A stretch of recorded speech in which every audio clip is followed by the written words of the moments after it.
everyone, I'm going to show you how to fix the airflow diverter on a 2000 Toyota Camry so that the air flows out of whichever vents you choose, the defrost, the mid-level, or coming down below. And I think this is the first YouTube video that's actually going to be helpful on this topic. I could not find any others. You will need a flathead screwdriver and a Phillips screwdriver. And excuse all the mess, I live in my car. First, we'll remove the phone charger and we'll remove the coin tray.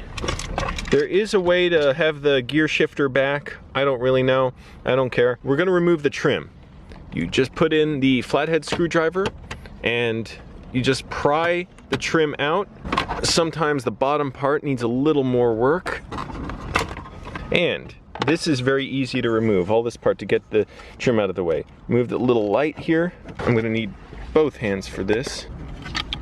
I put in LED lights, by the way, very nice. This one just slides right off, like a plug. This one should have, yeah, you squeeze the tab up top and you can get it off. So now I can remove the trim out of the way, or I guess you could call it the faceplate. Here's where you need the Phillips screwdriver. And again, that's all you'll need. Remove the 4 screws at the corners of the radio. Now, I already fixed this myself after a lot of time trying to replicate the nonsense I saw in other videos, but I'm going to show you a possible fix for yours. If it is this simple problem, you don't need any complicated tools, you don't need to do a bunch of troubleshooting. You can test it out right away and see. Basically, what I'm looking for, the wires that connect into the airflow diverter, this plug with all the wires, now this one is actually for the defrost, so you don't need to worry about that. But this one down here, if I can show you, became loose. So check that. If it's loose, I'm working with one hand here, so it's a little, before I had the radio out, that's why it was easier. If you're gonna take the radio out, you could do that. Just have 10mm sockets and pop these out, and then you've got 2 sets of wires down here to unplug, and then one somewhere around here that you just pull right out. And then you can slide the radio out. I'm not gonna bother with that if I don't need to. That right there, this goes to the air diverter. It was loose. Nobody explained that that could happen on YouTube, so I merely connected that again. This thing, I took it out to try and get the face of this thing loose.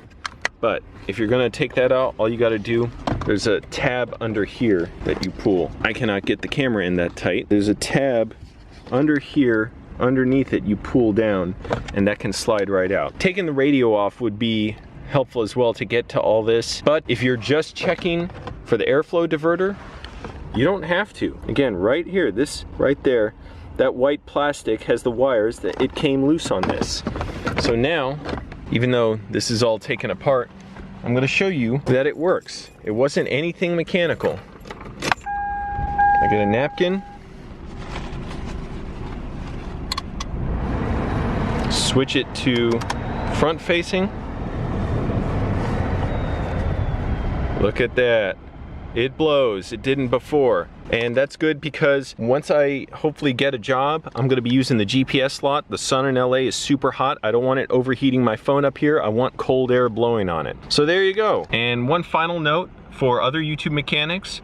1, say something helpful in your videos. 2, don't draw out the video with a bunch of, okay, we're gonna take the trim off, then we're gonna remove the screws, and I'm gonna help you to figure out how to get your air diverter working. So we're gonna take the screws and then I'm gonna help you with that. Just stop it, stop repeating yourself. Also, when you're doing it, try and have a little energy. Don't sound like this guy. Sometimes this airflow knob is stuck for some reason. There is no air through ventilation. Sometimes it happens when the heater is on for a long time. Sometimes it happens when you're just stuck in a cold weather. Connectors, I already unplugged mine and just show you that they need to be unplugged to reach pull cable. Who sounds like he wants to kill himself? The bolts which hold the radio and pull it out. Remove antenna and remove connector which connects this radio to your Do you realize you gotta convey a little energy to people so it sounds a little interesting? I swear I had more energy in my video the day my dad died. That's how you can fix this thing. I'm just gonna screw everything back on, plug everything back in, and you'll be good to go. I'm a homeless filmmaker, and yet I know how to make mechanic videos better than 99% of YouTube mechanics. Thank you. Scotty Kilmer, watch him, he is good. And finally, once you plug everything back in here, you reverse what you did before. This all goes straight back in. See that, YouTube mechanics? You can actually give people helpful info. I swear, some of you are like computer programs that were designed to be as unhelpful and annoying as possible. Okay, everybody, I guess I alone can explain things, and Scotty Kilmer. And for the same reason, for quick access, I would recommend you to remove your radio also. For that you need just use 10mm key and unscrew